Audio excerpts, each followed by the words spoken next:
Alright. So what's up? Kamusta? Ayos ba tayo dyan? So ito, try natin to. Itong FKM ADB 180. So ayan, tatry natin to.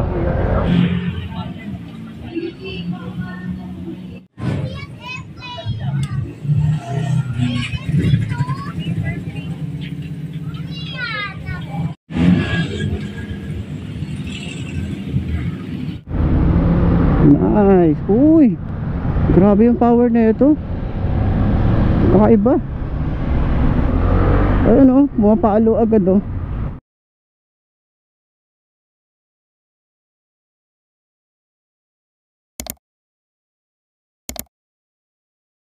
So yun na nga, bago natin i-test ride itong Venture ADV 180 ng FKM, alamin muna natin kung magkano nga ba to.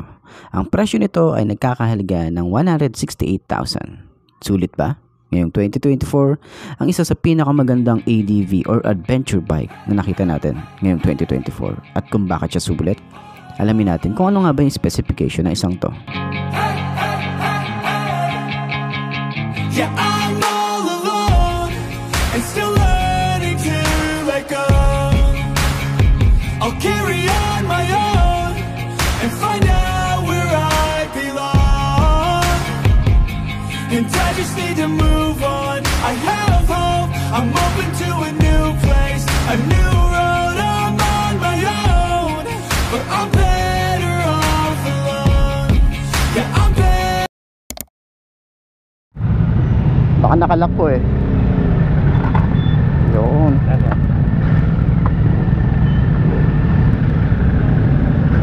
Tatry natin. Abot ko kaya ito? Okay, 5'2" ang aking height. Try natin kung abot natin siya. Napakataas pala na ito. Taas pala na ito, ano? Napakataas eh, no? Ooh, smooth. Uy.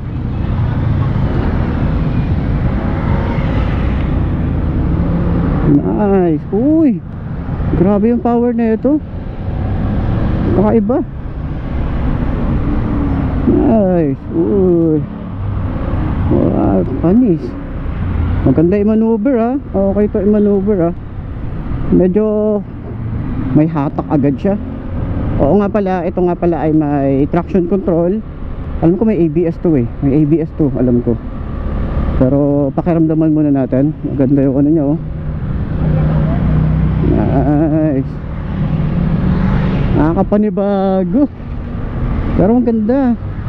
Para siyang ano, para siyang, alam mo yung ano ni slick. Ganun siya, ganun yung ano niya. Uy, sheesh. Uy. Nice, ganda rito oh. Pagdating sa power, okay. Sa arangkada, napaka-responsive.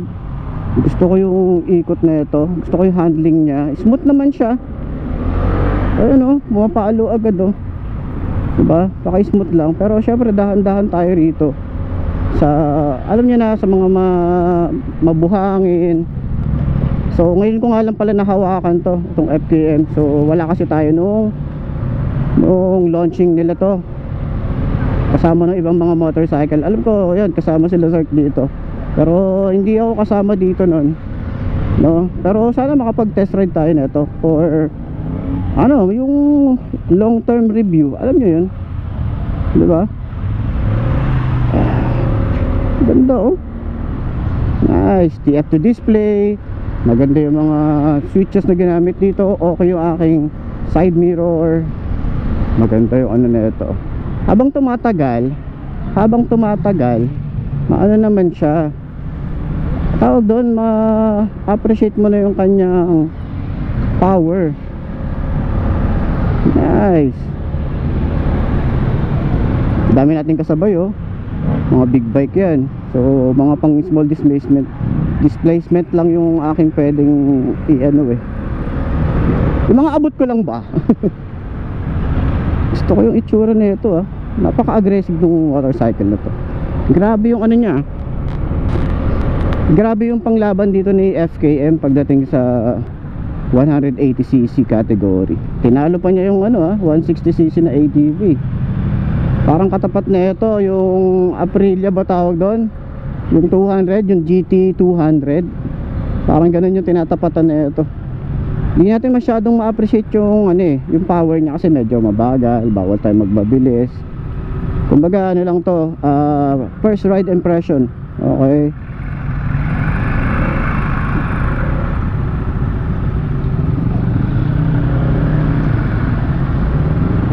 Na-miss natin yung Falcon, no? Ang laki ng TFT display na ito. Oh. Ang laki, oh. Stig. Okay, isang ikot na lang. Isang ikot pa. Para at least maano natin talaga, magamay natin. Pero okay yung power niya. Gusto ko yung handling. Hindi siya masyadong alam mo yun, hirap sa kahit sa ahunan, kahit siguro sa pang off-road mo talaga to, no? May pambabato to si ADV 180 ng FKM. Grabe. Ganda nung niya, ganda ng power niya. Oh. Kumakakadyot eh, oh. Tapos yung braking system, responsive, yung throttle, okay siya, all goods. Tapos yung mga switches, mukhang hindi ka tinipid dito. Napakagandang experience na ito. Nice. So balik na natin. Okay na tayo rito. First ride impression, overall maganda experience natin dito. Sa comfort, sa upuan, okay siya. Hindi siya masakit sa puwet. Kahit pang long ride natin to, pwede to. Ayos dito. Ganda sa Mototown no? Okay na pala tayo.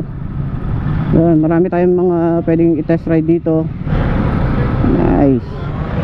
QJ, Bristol, Suzuki, CF Moto, Auto. Grabe, oh. Mga big bike yan. Di natin masyadong yung big bike eh. Nice.